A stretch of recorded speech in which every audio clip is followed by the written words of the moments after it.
to Rise Above the Ranks, which is in conjunction with our newsletter, readtheblueprint.com, a bi-weekly newsletter to keep you up to date on the world of residential real estate. Each week on this podcast, we dive deep into one topic of real estate that we think will help you elevate your game.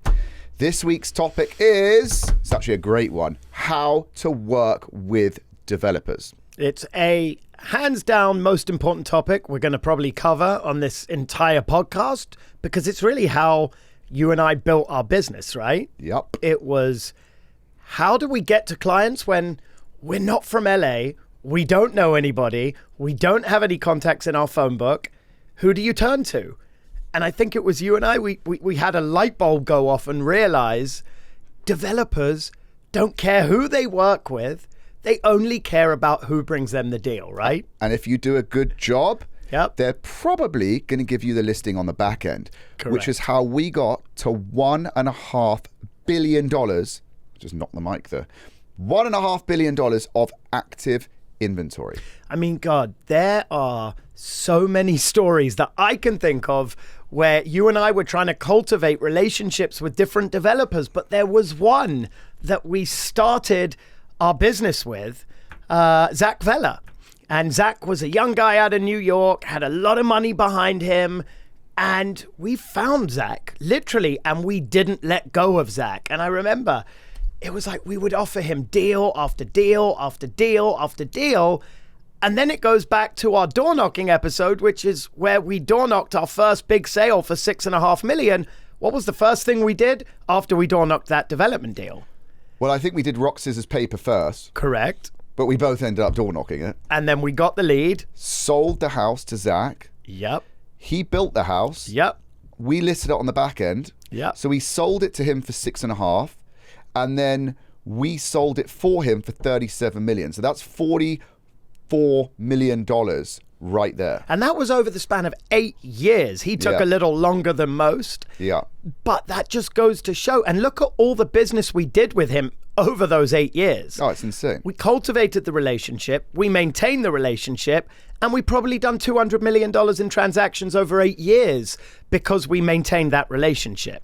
And on top of that, we got a call from Gene Leone and listed his house, his teardown, for $6.5 million as a result of the first sale to Zach. Yep. So not only did we get more business from that, not only did we do more business with Zach, but then we started to think, wait a minute, we're onto something here. And we started selling, again, that was a $6.5 million teardown. We grew to $10 million teardown. Yep. We grew to $20 million teardown. We have sold a $56 million teardown. Well, not teardown, a complete gut job. It may as well be. It's honestly, as we talk about it, it's nuts. But to the new agent out there, how do we help them? And I think the best way of doing that is reverse engineering the entire process, right? If you reverse engineer it, I'm a new agent in the business. How do I get to developers? I think the way you get to the developers is you find the deals first, right? So step one, door knocking. Step two, sending out mailers. Putting out these campaigns on a frequent basis, 5 times a week, 7 times a week, 10 times a week through every little outlet that you can find the deals, and then show up to any development site, ask for who owns the property, tell them, I've got a deal I want to offer the owner of this property, and then bring them the deal. And that's how you start the relationship. And that's pretty much what you and I did and how we got to these developers back then. Yeah, totally. Step one is the teardown. Yep. And finding the teardown, like you said. And I think what's interesting is that through door knocking, which we mentioned in our last episode or a previous episode, not only do you get the deals, right, to offer the developers, but you also learn the areas, especially coming from two Brits. We did not know our way around. Like, we don't make any secret of the fact that we started in Bel Air, in the Hollywood Hills.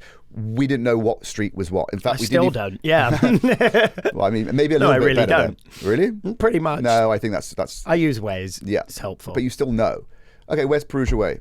Bel Air. What street is it off? All right, I have an idea. Okay, exactly. So I think that from learning that, you know, it helped us, once we sell a property, a teardown to a developer, to actually know what we're talking about. Well, if you buy this for 6.5 and you put 7 million into it and you're in for 13.5, call it 15 with carry, it could be worth $30 million, right? Because that one down the street sold for $30 million, and that doesn't even have as good of a view as this one. So I think we gradually started to really learn the areas, and now I guess we are pretty much pros, whether you say it or not. We're pretty damn good. Fair enough. I'll take the compliment. What have we got? Literally, what have we got signed listing inventory right now? It's a big number. And I have to attribute a lot of our success to working with developers. Totally. But it made us. It literally made us. It did. But I think the key to the new agent out there is not to take this shit too seriously. I think people think, their livelihood's at risk. They've got to be amazing. But what they miss is you've got to have fun with your day-to-day job. You've got to have fun going out and prospecting. You've got to find someone that you actually enjoy spending time with and go out and do it with somebody so that it doesn't get boring and monotonous. Is that the word? It is, actually. Find the right person to team up with where you can make it fun. We had each other. We'd go out, we'd prospect. And then the other thing to do with reverse engineering is go find the buyers. Go find 2 or 3 buyers that you can take into these development sites whilst they're still under construction. Show the developer that you're thinking outside of the box. You're forward thinking. Show up. Stay front and center. Go check on the progress of a development site. Just call them, email them, text them, offer them other deals. The more front and center that we stay with our developers, the more use we are to them. Totally. If you don't, someone else will. Totally. So I think you have to stay front and center and relevant with developers, because there's another 20 agents doing the same thing. And if they do it better than you, well, you just lost a huge opportunity. Totally agree. So I think there's 2 types of door knocking. The first one is door knocking for the teardown to sell to the developer. Yep. And the second one is actually door knocking, well, there's no door, but walking onto the development sites that are under construction, either with the client you sold the teardown to or another developer, and giving input. Do you know how many times that we have walked onto a development site? Last week, walked onto a development site in Brentwood, right? On Chicory, for example. And the guy that's building the house took out his plans, he showed me. I gave him 5 changes to his floor plans before he'd even started framing. He also asked me for a contact for interior design, for finishes, because we know what to put in there. So to look at a developer that is building a house that's already under construction and meet them for the first time and give them 5 changes that they're going to do to make their house more saleable, well, I actually think we're providing value there, because 1,000%. we know the market, and the more we do that, the more likely they are going to want to work with us. It's a no-brainer. It's like they're going to list it with someone, they may as well list it with that agent that's giving them the advice. So let's talk about, how do these agents get to the developer? Where do they find them? How do they get to them? And I think this isn't about reinventing the wheel. Developers are developing. They're at their properties. It literally is as simple as getting in your car, looking for a property that is under construction, having the balls to get out of your car and walk onto that development site, ask for the owner, and be resourceful of what you can do for them. Totally. And I think literally it's there for the taking. Everyone's like, how do I get successful in this business? How do I do that? And I always say, James and I were not afraid to do the work. Correct. It's right in front of you. But people sometimes get newer agents that don't really rise above the ranks. Excuse the pun. Yeah. Hence the name. No, a lot of those agents, they think that there's a magic wand you wave and suddenly it's like, Correct. oh, you got $1.5 billion of inventory. Oh, you sold $1 billion this year. It's like when we say that, they think we're almost lucky or we've got some trick. We don't have a trick. No. We have simple steps that are necessary in order to get where we are. Let me just adjust this real quick. So bottom line to the new agent, well, I think really quickly, don't overcomplicate shit. Totally, but I think what it is we always rolled up our sleeves. We always knew that we would work harder than everyone else. We always knew we would never give up, and we always knew we'd remain ethical, because we're going to stay in our lane and not cause disruption. Those 3 things alone, keeping the eye on the prize, will get you $1 billion of sales. And if it doesn't, you're doing something wrong. Correct. So simplify it. For the new agent out there, simplify it. Don't be fearful, or be fearful if it fuels you. Absolutely set your target.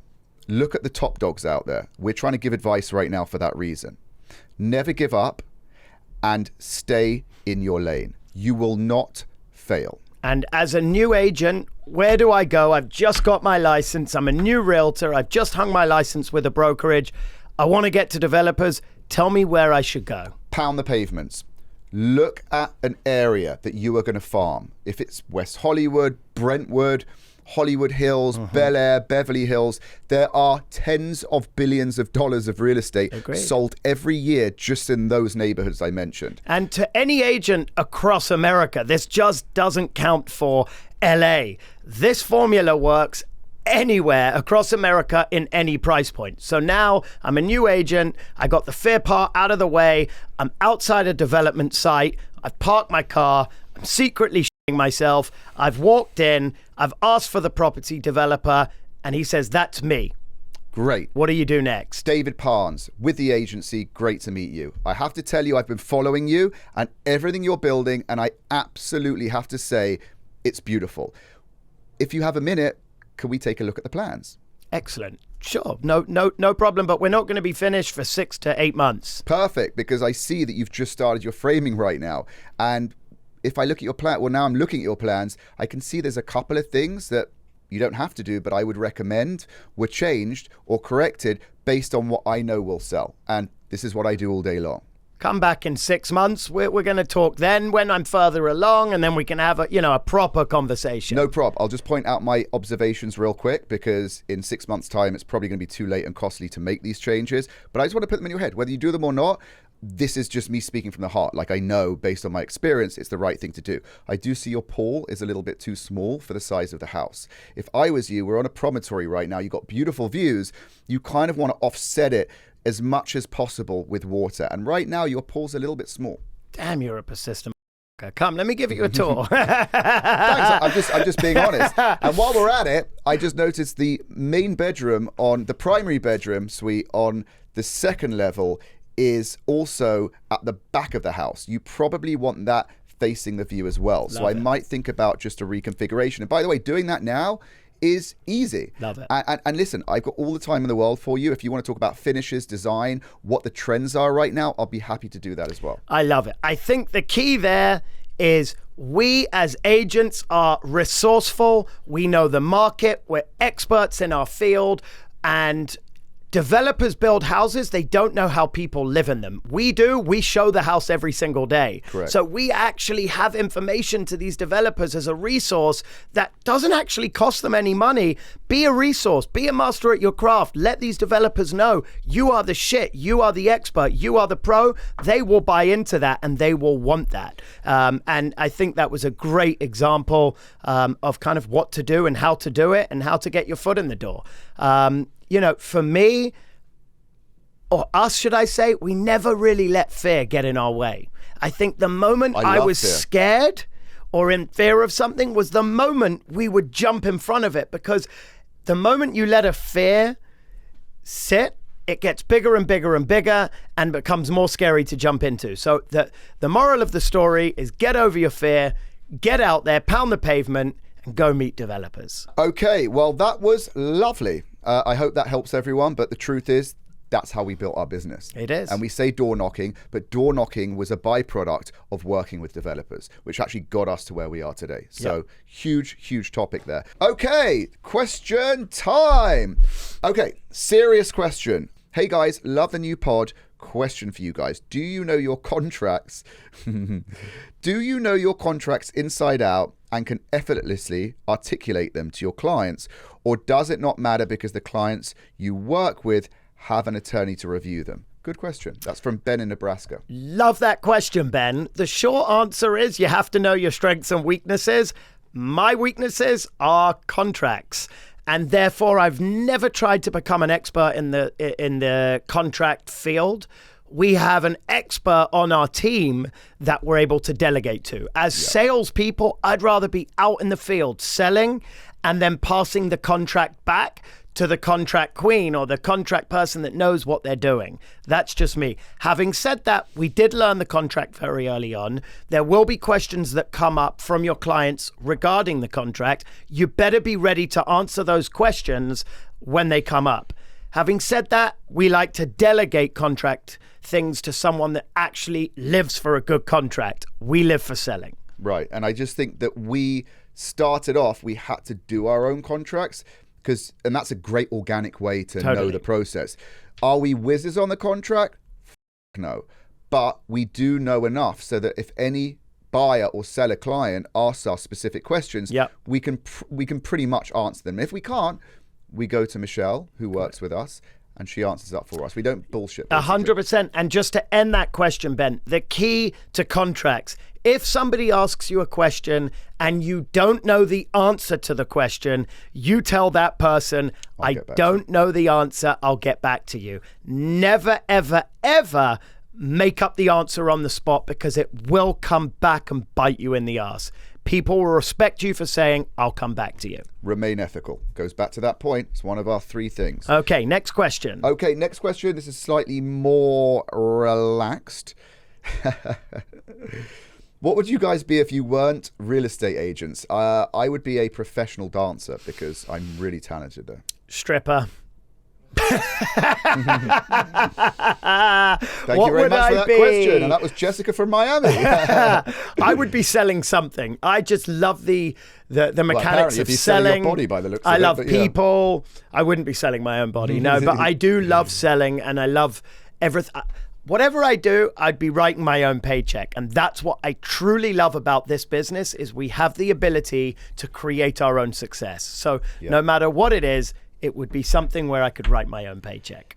I'd be building properties, building real estate, which I do anyway. But yeah, it's kind of like hand in hand. So thank you very much, Jessica from Miami. Thank you so much for listening to Rise Above the Ranks. We hope you've enjoyed this episode. If you have a question, please email us at hello@readtheblueprint.com.